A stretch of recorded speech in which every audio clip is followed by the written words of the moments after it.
আজকে আমরা দেখব 2021 সালের এসএসসি পরীক্ষার যে অ্যাসাইনমেন্ট আছে, ফিজিক্স অ্যাসাইনমেন্ট অর্থাৎ প্রথম সপ্তাহের অ্যাসাইনমেন্ট। তো এই অ্যাসাইনমেন্টে বলা আছে একটি প্রজেক্ট মডেল তৈরি করার জন্য তোমার মোটা আর্ট পেপার প্রয়োজন। আবার কোভিড মহামারীর কারণে তোমার পরিচিত স্টেশনারি দোকানটি খুলছে না। যে দোকানটি খোলা আছে তার দোকানে অসাধু বলে লোকালে দুর্নাম রয়েছে, সুতরাং তোমাকে বাধ্য হয়ে তার থেকেই কাগজটি কিনতে হবে। তো দোকানি তোমাকে যে কাগজ দিয়েছে তার মান 160 গ্রাম পার মিটার স্কয়ার বলে দাবি করছে। তো মডেলিং কাগজের প্রতি পাতার সাইজ হয় 65 সেন্টিমিটার বাই 75 সেন্টিমিটার, অর্থাৎ দৈর্ঘ্য 75 সেন্টিমিটার এবং প্রস্থ হচ্ছে 65 সেন্টিমিটার। তো তুমি স্থির করলে দোকানের কথাটি যাচাই করে দেখবে। তো তোমার বাসায় যে ফিতা মাপার মিটার রয়েছে সেই ফিতা আসলে 2 সেন্টিমিটারের ছোট কোনো কিছু পরিমাপ করতে পারে না। আবার তোমার যে ভর পরিমাপের মিটার সেটা 20 গ্রামের নিচে কোনো কিছু ভর পরিমাপ করতে পারে না। তো তোমার যদি 8 গ্রামের কোনো বস্তুর ভর সঠিকভাবে পরিমাপ করতে চাও তাহলে তোমাকে 5টি বস্তু নিতে হয়, যার সম্মিলিত ভর হয় 80 গ্রাম, যা 20-এর গুণিতক, অর্থাৎ 20-এর গুণিতক হলেই সেই ভরগুলোই শুধুমাত্র নির্ণয় করা যায়। 20-এর গুণিতক ছাড়া বাকি ভরগুলো নির্ণয় করা যায় না এই ভর মাপার যন্ত্র দিয়ে। তো যাই হোক, প্রথমে প্রশ্নে বলা আছে কাগজের মান যে এককে পরিমাপ করা হচ্ছে তার মাত্রা কত। তো আমরা প্রথমে ক নম্বর প্রশ্নের উত্তর দেখব। তো কাগজের মান দেওয়া আছে, কাগজের মান পরিমাপ করা হয়েছে এই তো গ্রাম পার মিটার স্কয়ারে, গ্রাম পার মিটার স্কয়ারে। তো আমরা লিখব দেওয়া আছে কাগজের মান 160 গ্রাম পার মিটার স্কয়ার। তো মাত্রা নির্ণয় করার জন্য আমাদের প্রয়োজন হয় এককের। তো একক এখানে দেওয়া আছে গ্রাম পার মিটার স্কয়ার, অর্থাৎ গ্রাম ডিভাইডেড বাই মিটার স্কয়ার। তো মাত্রা কি হয়, মাত্রা এখানে তাহলে হবে কি ভরের মাত্রা ডিভাইডেড বাই দৈর্ঘ্যের মাত্রা। আমরা জানি ভরের মাত্রা হচ্ছে এম, বড় হাতের এম, এম দ্বারা প্রকাশ করা হয় মাস, এবং দৈর্ঘ্যের মাত্রা হচ্ছে লেন্থ অর্থাৎ এল। তো ভরের মাত্রা ডিভাইডেড বাই দৈর্ঘ্যের মাত্রা যদি আমরা করি তাহলে পাবো আমরা এম এল ইনভার্স 2, অর্থাৎ এম এল ইনভার্স 2, এটা হবে আমাদের এই কাগজের মানের মাত্রা। তো খ নম্বর প্রশ্ন আমরা একবার দেখব। তো খ নম্বর প্রশ্নে বলা আছে কিলোগ্রামে মাপলে এই মান কি একই দাঁড়াবে।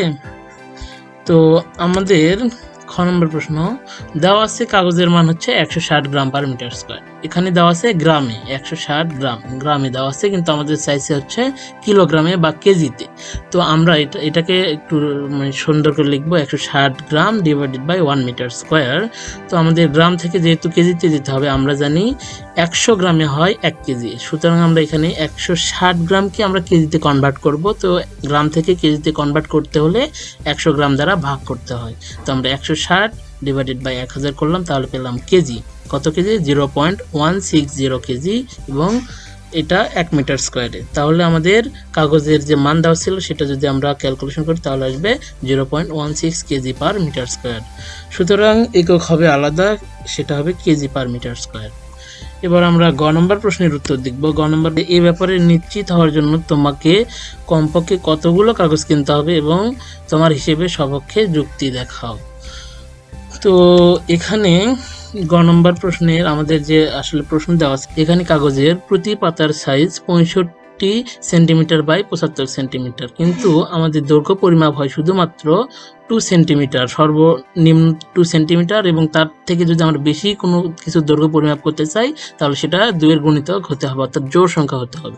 তো আমরা এটা উত্তর করবো এইভাবে যে যেহেতু ফিটা দিয়ে 2 সেন্টিমিটারের ছোট দৈর্ঘ্য পরিমাপ করা যায় না, সুতরাং আমাদের 4টি কাগজ লাগবে। অর্থাৎ দেখো 65, এইদিকে যদি আমরা আরেকটা কাগজ দিই এই 65 সেন্টিমিটার, তার সাথে আবার যদি আমরা এপাশে আরেকটি কাগজ যোগ করি তাহলে আমাদের টোটাল এপাশের দূরত্ব হবে 65 প্লাস 65, আবার এই দৈর্ঘ্য বরাবর হবে 75 প্লাস 75, যদি আমরা আবার উপরে দুটা কাগজ যুক্ত করি, অর্থাৎ মোট যদি কাগজ 4টা আমরা করি তাহলে আমাদের দৈর্ঘ্য কাগজের হবে 75 যোগ 75, অর্থাৎ 150 সেন্টিমিটার, এবং প্রস্থ হবে 65 প্লাস 65, অর্থাৎ 130 সেন্টিমিটার।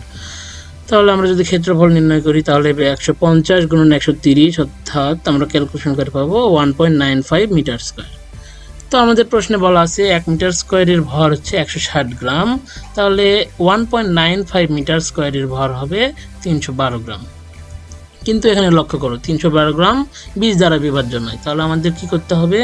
20 দ্বারা বিভাজ্য হয় এমন সংখ্যার এমন ভরের কাগজ নিতে হবে। তো আমরা যদি এই 320-এর গুণিতক নির্ণয় করতে চাই, তাহলে আমরা যদি এভাবে দেখি যে 312 গুণন 2 224, তাহলে 20 দ্বারা বিভাজ্য হয় না, 624 20 দ্বারা বিভাজ্য হয় না।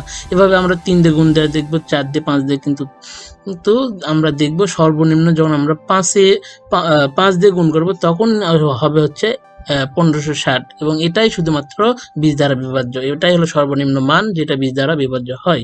তাহলে সর্বনিম্ন 1560 গ্রাম হলেই কেবল ভর পরিমাপ করা সম্ভব। সুতরাং 5টি 312 গ্রাম ভরের কাগজের প্রয়োজন। আবার প্রত্যেকটা 312 গ্রাম কিন্তু আমাদের 4টা করে কাগজ নিয়ে গঠিত। তাহলে এই কাগজের মোট সংখ্যা হবে 4 × 5 অর্থাৎ 20টি। তাহলে কাগজের সংখ্যা হবে 20টি।